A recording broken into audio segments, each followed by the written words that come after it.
Today's unSeminary resource is brought to you by Aware 3. At Aware 3, their goal is to help your church build connections using mobile technology. They help you extend church beyond Sunday mornings by putting it in the palm of everyone's hand. Learn more about how a custom mobile app can help you improve engagement, communication, and generosity at www.aware3, that's the number 3.com. Welcome to the unSeminary podcast. Are you looking for practical ministry help to drive your ministry further, faster? Have a sinking feeling that your ministry training didn't prepare you for the real world? Hey, you're not alone. Join thousands of others in pursuit of stuff that we wish they had taught in seminary. Buckle up and let's get started with this week's unSeminary podcast. Well, hey everybody, welcome to the unSeminary podcast. My name's Rich, the host here. I'm just so glad that you've tuned in today. I know there's a lot going on at your church. This is one of those really busy weeks, and I'm just thankful that you've taken some time out, plug us in your earplugs and your earbuds, not your earplugs. Today's conversation is going to reward you for your time. Today we've got Julie Liem with us from Eastside Church, a fantastic church in Anaheim, California. Julie is the director of volunteers there. This church you may be familiar. We have had some folks on in the past from there.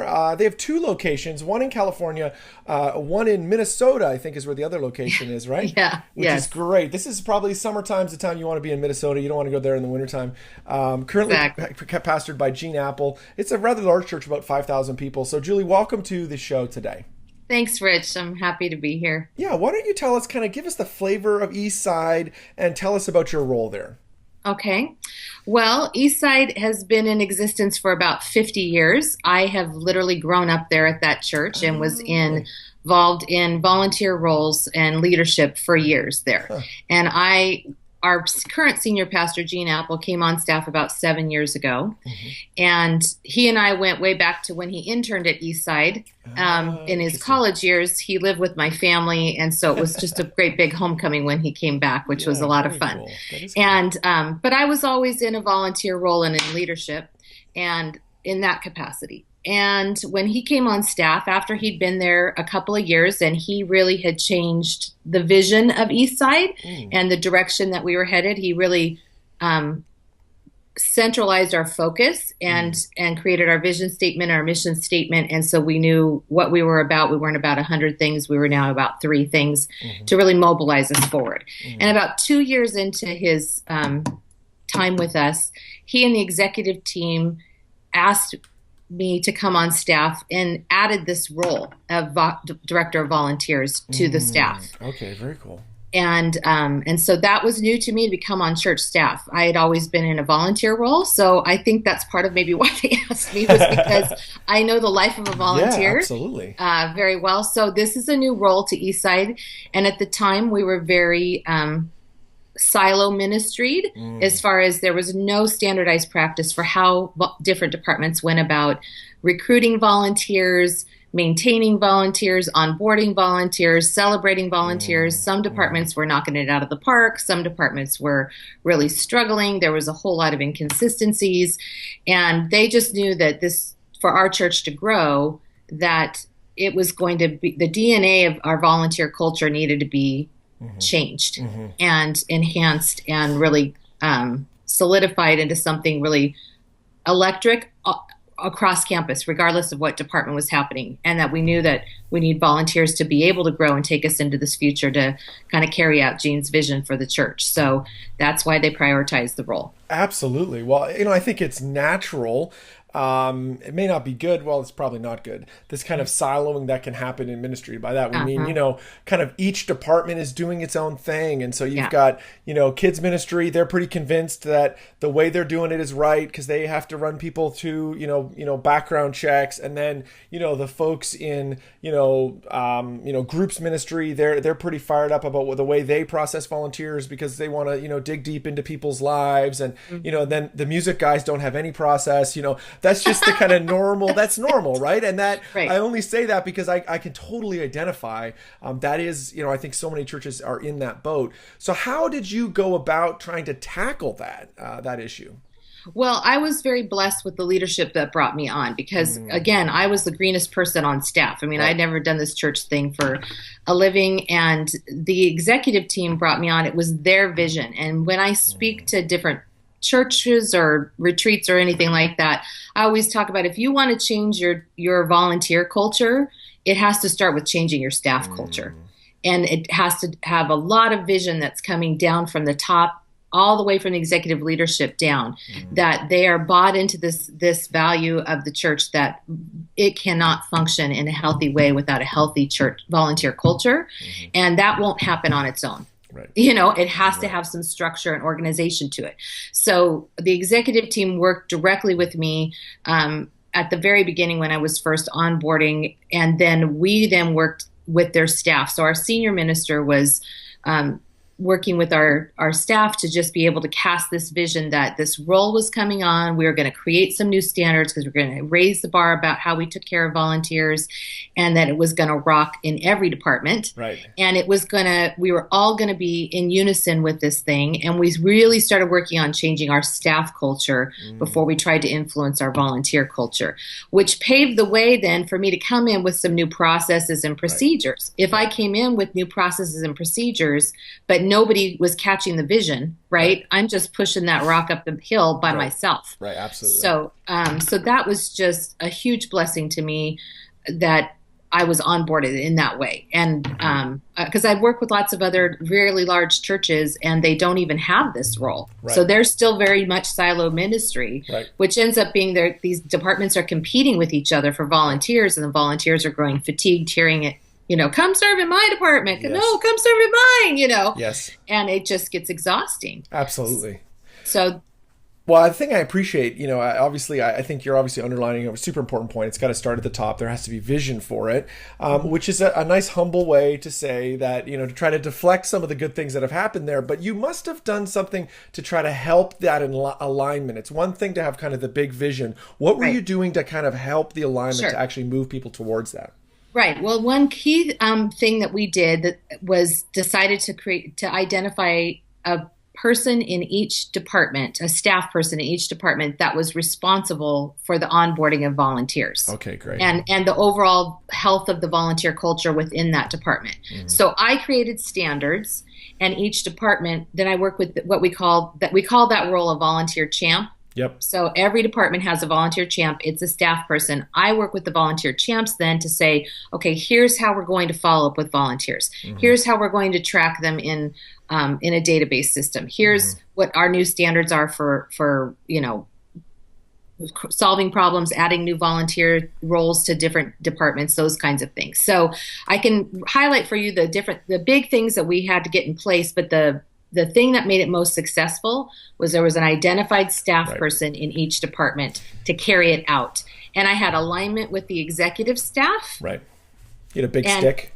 And I had access to those volunteer champs. Right. So it takes a lot of coordination because there's really a dotted line from my role to their from the directors, and then my role, I have a dotted line to their staff. Yes. So I have to work in a lot of coordination with them, so we're not asking too much of that staff person at one time. Yes. But it's worked beautifully to be able to make sure that the standards are delivered and I can maintain inspection of those. What would you say your kind of, orientation to, those champions in those early phases? Was it more like, hey, let's collaborate together to find the best practices among our team, and then we're going to align those things? Or was it kind of, you've been charged to go and figure out what the best idea was and bring it back? How did you kind of position yourself? Great question. It was the latter. Okay, great. It was me being charged by Gene. He resourced me with some other people in these roles at other churches to network with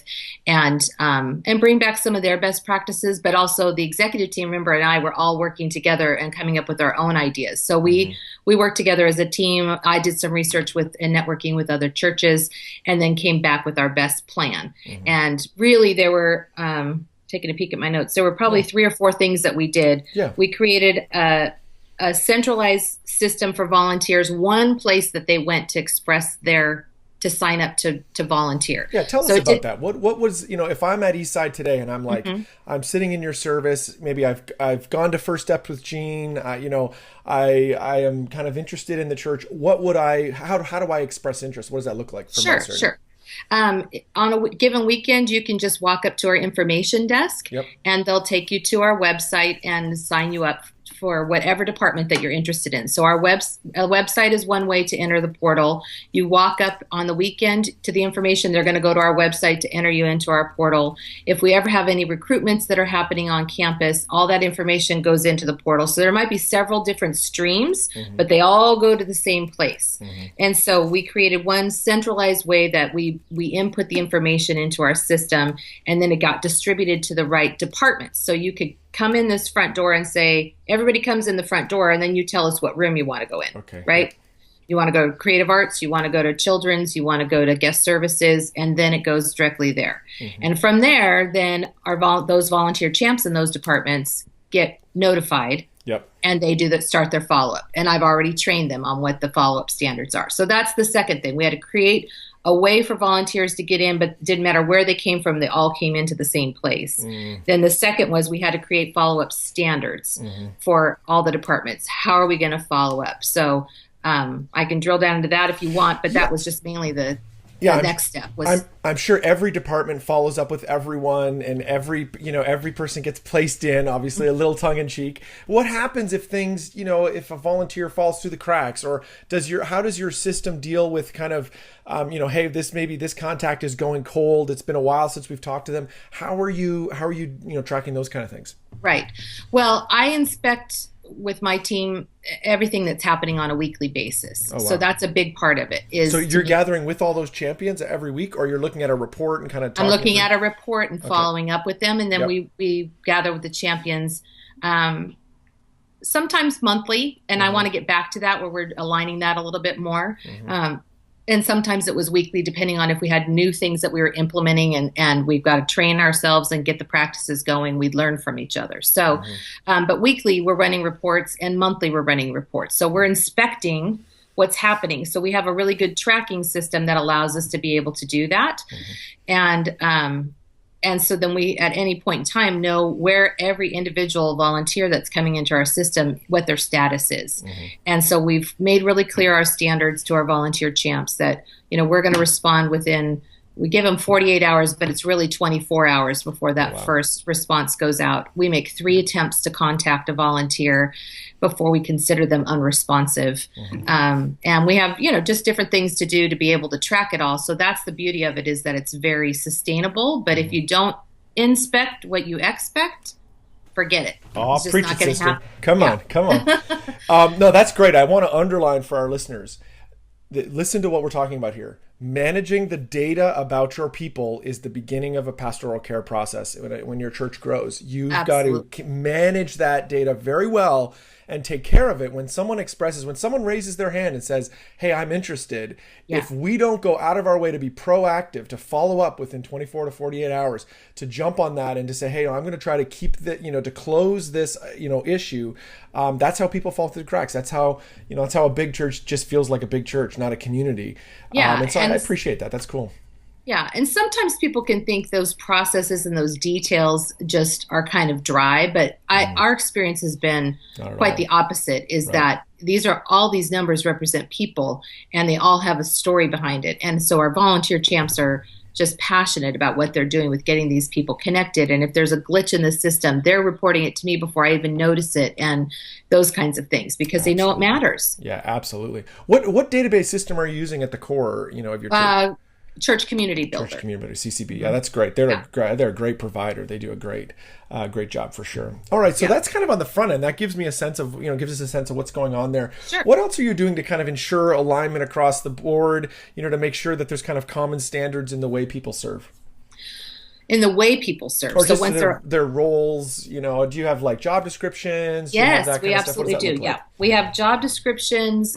We take the time to make sure that we're evaluating our roles on a regular basis, at least on an annual basis. And if anybody in any department is going to be adding a volunteer role or feels the need for it, they're going to have a conversation with me first, because there's a whole lot of detailed things in our data processed that have to be, bases that have to be tagged. But mostly we got to make sure that there's a qualified leader for any new volunteer role. Right. And that's a big part of what we're looking at, is because our model is we want it to be a big church to be a small church. Yes. And that happens with the right size teams that are being led by a volunteer leader. Mm-hmm. And so one volunteer leader cannot adequately lead 300 people and have personal relationships and know where they are spiritually to be able to encourage them to a spiritual next step. So we're constantly watching that to make sure we've got qualified leaders, that they meet our qualifications for a leader, because we look at them as spiritual leaders, not just tactical leaders, and that they're well trained, and that then we've got everything in place so that they are going to have a successful experience leading their team of volunteers. All right, so I'm sure through this rollout, as you were kind of trying to break down the silos and get some alignment, there was probably an area that, took a little longer to kind of get on board.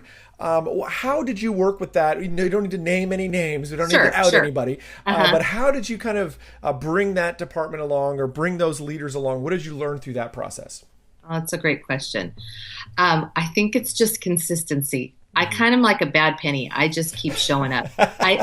Our friend Greg Curtis always says, yes. Julie, you are water and I am the Grand Canyon. And you are just going to wear me down a drip at a time. Like, I just kept coming back and trying to build relationship and lean into that. And keep reiterating things. A lot of times I felt for the staff people, because there would be some confusion. They go, okay, who's my boss? Right. You're not my boss. My boss is over here telling me one thing, and then you're over here giving me directives. So I'd really have to work with their boss and the executive director to make sure we had a clear picture, that we weren't overwhelming the volunteer champ, but that they were also, that their executive director was also empowering me in a way that I couldn't do for myself without their voice in it, to say, no, we got to work together on this whole thing. This is part of your job description, and Julie's just leading that piece of it. Yep. So that's where I dig into my relational skills. Yeah, and what you're describing there, for folks that may not be familiar, is what's called a matrix organization, where you've got, people that they really end up having kind of two supervisors. You've got in this particular area, they had their direct, their solid line, as it's sometimes, referred to. But then, you'll have folks like Julie that are dotted line, that are kind of subject matter experts who are being charged by the organization to make a difference in this area across a wide variety of areas. And, I just think it's been cool to kind of hear inside of that today. Is there anything else you want to share before we move on with the rest of our episode? Probably a couple things that I think are really important, besides getting your processes and procedures in line, as far as creating a way that volunteers can sign up, and creating standards for follow-up and tracking and evaluating your follow-up, would be that how timely you follow up on volunteers is the number one impactor in growing your volunteer teams. Oh, say that again. I want people to hear it. Lean in on this. This is important, people. How timely you follow up with your volunteers is probably the number one variable that impacts growing your volunteer teams. So true. How have you seen that work out in your ministry? Well, those leads just grow cold. If someone's taken a step to be brave enough to step forward and say, I'd like to join a team, and then nobody responds to them, what are you going to feel from that? You're going to feel like I got lost in this big, huge church. They really say one thing, but they mean another. They say they want you on their team, but they really don't want you on their team. I don't matter. All these kinds of things. Now, that's where it goes back to the vision. Our executive team knew, if we get a healthy church culture, a healthy volunteer culture going, we're going to grow our church. It's going to go all the way down to the dollars in the tithing bucket. Yep, totally. Yep. Because if they're invested and they're going to stay, you're more likely to give to what you're invested to, and it just grows exponentially because of that. So how quickly you make that first phone call is the make or break. Right. Absolutely. There. We've talked about internally at our church that we picture these kind of opportunities as we've just picked fruit off a tree and we've put it in a basket at the bottom of the tree. that fruit, if we leave it at the bottom of the tree, it will rot. It will go, That's a lovely word picture. Yes. It tastes very good the moment you pick it off the tree, and there is a decay that happens over time. And if I like what you're saying, responding in 24, listen, if you could respond within 12, if you could respond, even faster than that, that's great. Mm-hmm. That's a great thing to leave people with today, for sure. This is the unSeminary podcast. Stuff you wish they taught in seminary. We're going to jump into the lightning round, that part of the episode where we ask similar questions to everybody that's on the show. Super excited for Julie Liem to be on the show today. We had a great conversation today. This has been great. What's an online resource that you're using that's helping you these days? You. Oh, come on. I'm serious. Now I have to send you $20. Gosh. Yeah, it's you. I'm fully enjoying your podcast and the different, communications that you send out weekly, and it's been very helpful. Well, we're going to move on. What book have you read in the last 6 months that's shaping your thinking or ministry? I've read The Power of Habit. Yes. Our team read that about 6 months ago, which was good. And I'm currently reading Deep and Wide by Andy Stanley and just loving that. Yeah, I mean, great. you know how there's not any terribly new concepts that are coming so as far as I'm in the book, but it just breathes more life into what I already know. It's inspiring. Yeah, definitely. Those both are must-read books for sure. I've said this in other contexts, but the first third of Deep and Wide, I think, is a must-read. So good. It's like you've got to read that, and then what happens if you can only read the first third, that's fine. But then what'll happen is you'll end up reading the whole book because it gets you sucked in the first third. Yes. Yeah, I'm loving that. That's where I am. Is about a third of the way through now. Yeah, it's so great. If you could get 15 minutes with any leader alive, who would you want to get that with, and why? I would love to meet Pope Francis. Oh, nice. Yeah, very cool. Great leader. Yeah, because he's just changing the face of Catholicism. I feel like he's just bringing the gospel to life in that, and bringing that, using his platform to the world in just a really powerful way. Mm-hmm. And I would love to hear. He's a very sweet, kind man, but the things he says are so wise and strategic. I just want to get behind the scenes and pick his brain. Yeah, absolutely. Yeah. Very cool. Well, I'm sure trying to keep, all the volunteer teams heading in the right direction takes a lot of time, effort, and energy. What do you do just to have fun, and you're, kick back, relax a little bit? What do you do for fun, Julie? Right. Well, I'm a extrovert through and through. So family and friends are my favorite way to be hanging out with, adventuring. I love traveling. I love adventuring. We love just, eating around here. Southern California has fabulous food. Nice. The beach is always a big part of things around cool. here because we're close to the beach. So that's a lovely way to relax and get away too. Cool. Well, Julie, I really appreciate you being on the show today. If people want to get in touch with you or with the church, how can they do that? They can just email me directly if they want to, if they have any questions. Mm-hmm. And I'm speaking at something coming up soon. So if they wanted information about volunteers and a lot more about this in detail. So if they were interested in something like that, I could get them information about that too. Cool. Great. So, and then it's eastside.com, right? It's eastside.com. Great. Yes. Great. Well, thanks so much. I appreciate you being on the show today. You're welcome. Thanks for having me, Rich.